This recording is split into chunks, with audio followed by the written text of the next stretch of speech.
In today's hospital environment, we are in need of more and more information, data and statistical information to justify and really track our budgets. And the automated systems really gave us that opportunity to, number one, really expedite and improve our patient transport response times, but more importantly, really gave us a lot of statistical data that we use on a regular basis. The reports have been incredible. You can't improve what you can't measure. We have been able to show, your discharges by hour for EVS, which has resulted in EVS getting more staffing during the peak times, as well as you can pinpoint your admissions and discharges by hour of the day to help your staffing units as well.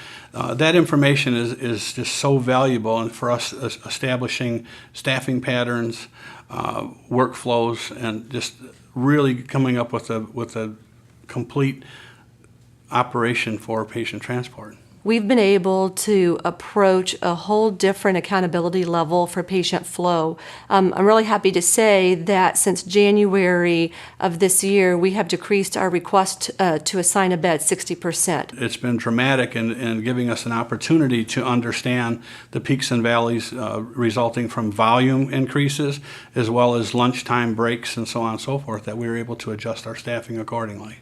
We now have the people in the hospital when the work is there to be done. One of the issues at our facility was that we did not have enough employees in environmental services, and so and we didn't have them timed appropriately. So we actually were able to hire and justify and hire more employees and actually develop a discharge team of employees. One of the things that's very important to senior leadership and particularly to the finance division, is to have data available to them. Anecdotal information is okay, but data is where it's at. And we now had data.